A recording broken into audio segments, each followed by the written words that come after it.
Hi అండి, నేను దివ్య tailoring Telugu ఛానల్కు స్వాగతం. ఈరోజు వీడియోలో ఒక sister heavy size blouse cutting and stitching video చేయమని అడిగారండి. దానికోసం నేను 44 సైజ్ బ్లౌజ్ కటింగ్ అయితే చూపిస్తున్నానండి. దానికోసం 1 మీటర్ లైనింగ్ తీసుకొని నీట్గా ఐరన్ చేసుకోండి. తర్వాత మీ కొలత బ్లౌజ్ని తీసుకొని ఇలా ఎక్కడ ముడతలు లేకుండా నీట్గా అయితే మీరు సర్దుకోండి. నెక్ అది సాగినట్లు అది లేకుండా నీట్గా అయితే మీరు తర్వాత ఈ చంక భాగం దగ్గర నుంచి ఈ చంక భాగం వరకు ఎంత ఉందనేది చూసుకోండి. ఇక్కడైతే 22 వచ్చిందండి. 22ను డబల్ చేయాలి. మీకు ఎంతైతే వచ్చిందో దాన్ని డబల్ చేస్తే మీరు కుట్టే సైజు యొక్క చెస్ట్ లూజ్ అనేది వస్తుందండి. ఇక్కడ నేను డబల్ చేశాను, 44 వచ్చింది. అలాగే ఆర్మ్ హోల్ రౌండ్ ఎంత ఉన్నది అనేది వీడియోలో చూపిస్తున్నట్లు టేప్ పెట్టుకుని చూడాలండి. ఇదైతే 8.5 ఇంచెస్. ఆర్మ్ హోల్ వచ్చి 8.5 ఉందండి.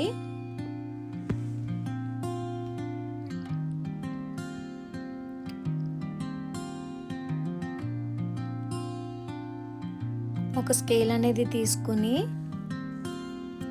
లైనింగ్ ఒక చివరి భాగంలో ఎగులు దిగులు ఉంటుంది కదండి, వేస్ట్ అదంతా కూడా ఒక లైన్ డ్రా చేసుకుని కట్ చేసుకోవాలి. తర్వాత ఒక 1/2 ఇంచ్ ఖర్చు కోసం మార్కింగ్ చేసుకోవాలి.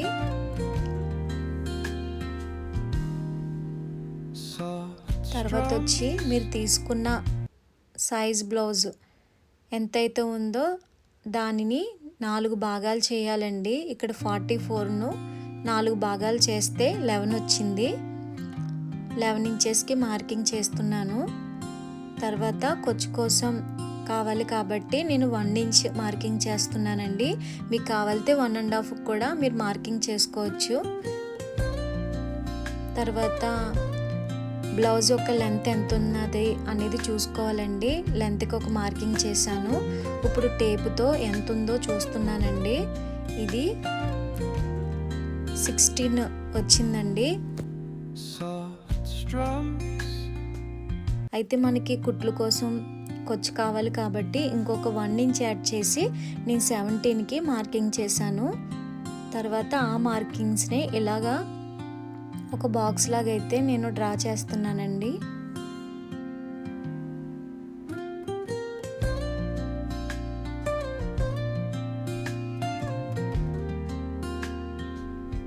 ఇలా బాక్స్లో డ్రా చేసుకున్న తర్వాత షోల్డర్ కోసం మార్కింగ్ చేస్తున్నాను. షోల్డర్కి 3 ఇంచెస్, నెక్ కోసం 3 ఇంచెస్ అయితే నేను మార్కింగ్ చేశానండి. తర్వాత బ్లౌజ్ యొక్క నడుము ఎంత ఉందో లెంత్ ఎంత ఉందో చూస్తున్నాను. సేమ్ లెంత్ ఎంత ఉందో అంతకి మార్కింగ్ చేసి ఎక్స్ట్రా ఒక 1/2 ఇంచు ఖర్చు కోసం మార్కింగ్ చేయాలి. అలాగే ఆర్మ్ హోల్ కోసం 5.5 ఇంచెస్కి నేను మార్కింగ్ చేస్తున్నానండి.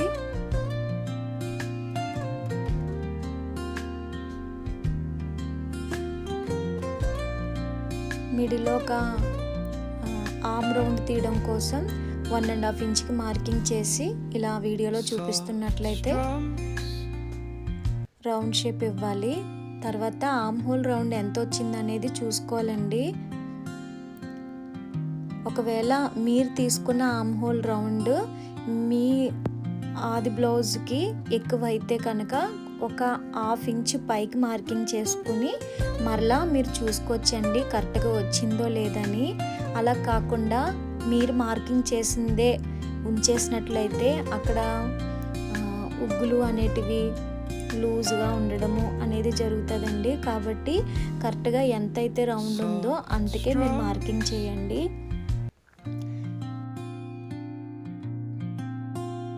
తర్వాత వచ్చి నెక్ డ్రా చేస్తున్నానండి. ఇక్కడ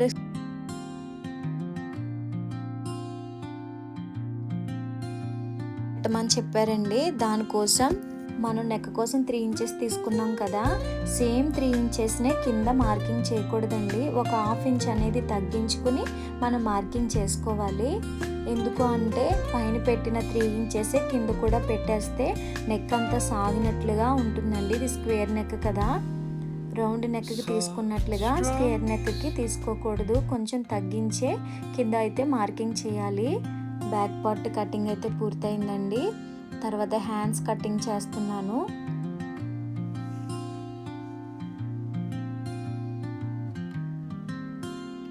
దానికోసం ఫస్ట్ వేస్ట్ కట్ చేయడం కోసం ఒక లైన్ అనేది డ్రా చేస్తున్నానండి. కింద ఎగులు దిగులు అనేవి ఉంటాయి కదా కొచ్చులు, వాటి కోసం అవి కట్ చేసిన తర్వాత ఒక 1/2 ఇంచ్ అనేది మళ్ళా మార్కింగ్ చేస్తున్నాను. దీన్ని ఎందుకంటే ఇది లైనింగ్ బ్లౌజే కాబట్టి పైపింగ్ వేయాలన్నా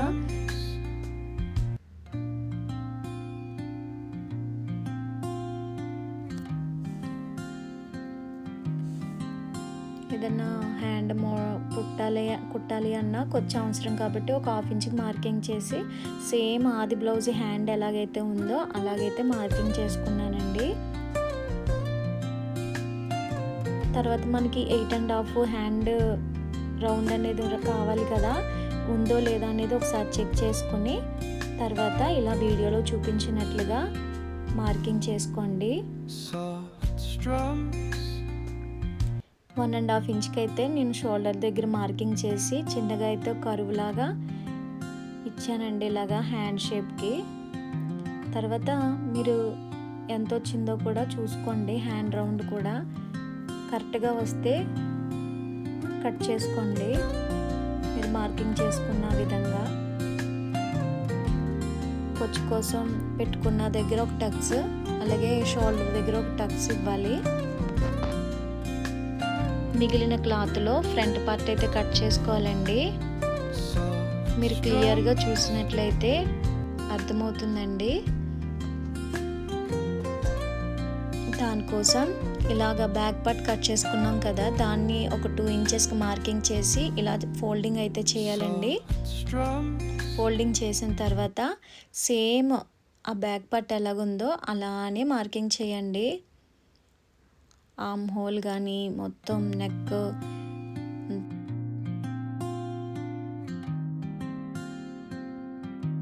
మార్కింగ్ చేసుకున్న వెంటనే కట్ చేయకండి. ఫ్రంట్ పార్ట్ కట్ చేసుకున్న తర్వాత అప్పుడు బ్యాక్ పార్ట్లో నెక్ కట్ చేసుకుందరు. కానీ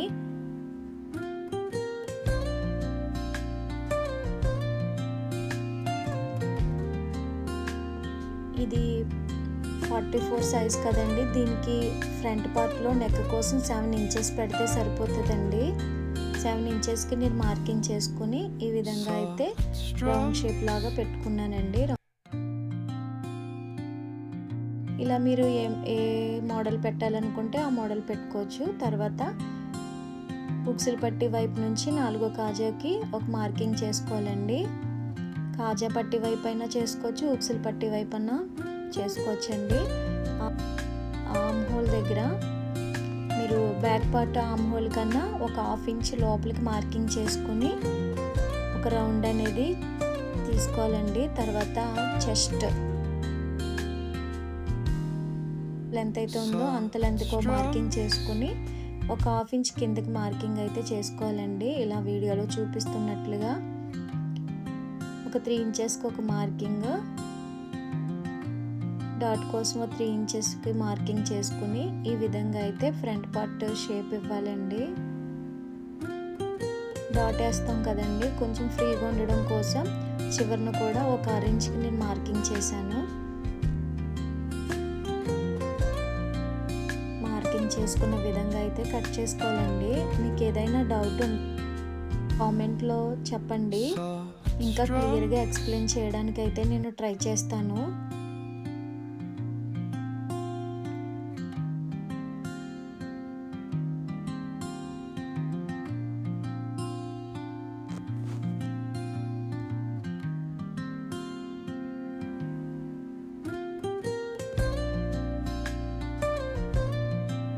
ఇప్పుడు డాట్స్ కోసం ఒక 3 ఇంచెస్కి మార్కింగ్ చేసి దాన్ని డాట్ కోసం 3 ఇంచెస్కి మార్కింగ్ చేసుకుని టక్స్ అయితే పెట్టుకుంటున్నానండి. అలాగే కాజల్ పట్టి ఉక్సులు పట్టి వైపు కూడా సమానంగా పెట్టేయకుండా కొంచెం కిందకి పెట్టుకుని ఒక టక్స్ అనేది పెట్టుకోవాలండి. ఆర్మ్ హోల్లో ఒక టక్స్.